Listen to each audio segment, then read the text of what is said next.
AITA for kicking my sister and her newborn out because she keeps calling my dog dirty? I, 28M, have a golden retriever named Max. He's my absolute best friend, my baby, my rock. I've had him since he was a tiny, clumsy ball of fluff, and he's been by my side through thick and thin. When I went through a terrible breakup, Max was there.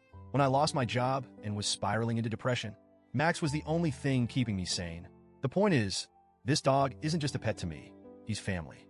Now, enter my sister, Lisa, 32F. Lisa and I have always had a decent relationship. Not super close, but we got along well enough. She's never been an animal lover, but she was never outwardly hostile toward Max either. That is until she had a baby. Lisa and her boyfriend split up a few months before she gave birth, and since she didn't have anywhere to go, she asked if she could stay with me temporarily until she figured things out. I said yes, of course, because, well, she's my sister, and I wasn't about to let her be homeless with a newborn. I knew it might be a bit of an adjustment since I live alone and am very used to my routines, but I figured we'd make it work. I did not expect it to turn into World War III over my dog. Lisa moved in when her baby, Sophie, was about 3 months old.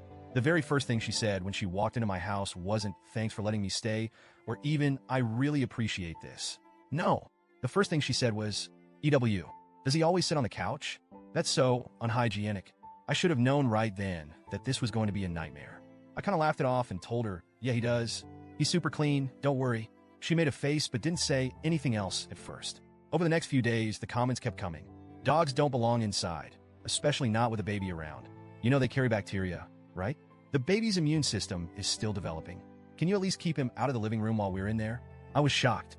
I mean, yeah, I knew Lisa wasn't a dog person, but I didn't think she hated them. At first, I really tried to be accommodating. I agreed to keep Max out of the nursery because, fine, that's her space, and I get wanting to keep it baby-proofed. But it quickly became clear that wasn't enough for her. One day, I caught her with a bottle of disinfectant spray, soaking the couch where Max had been sleeping. I mean, the cushions were literally wet. "What the hell are you doing?" I asked. She looked at me like I was the crazy one.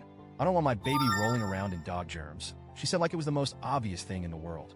I tried to explain that Max is bathed regularly, vaccinated, and probably cleaner than half the people she interacts with on a daily basis. But she wasn't having it.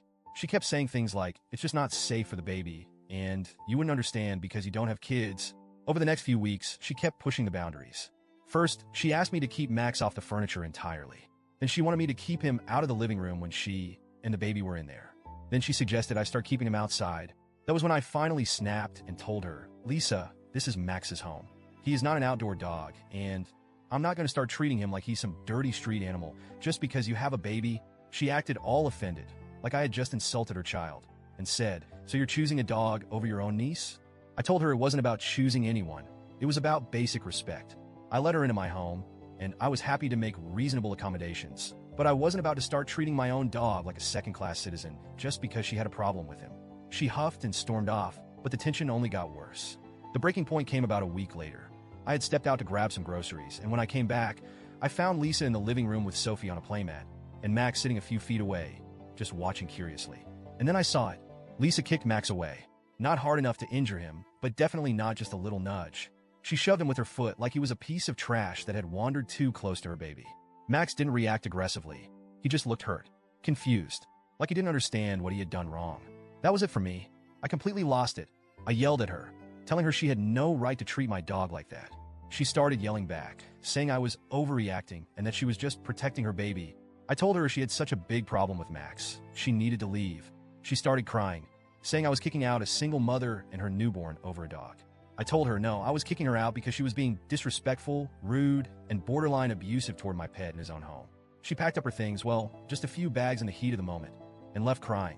She ended up staying with our parents. Now my parents are furious with me. They're saying I should have been more understanding, that Lisa is hormonal and struggling, and that I should have put family first. I keep hearing the same line over and over. A baby's health comes before a pet.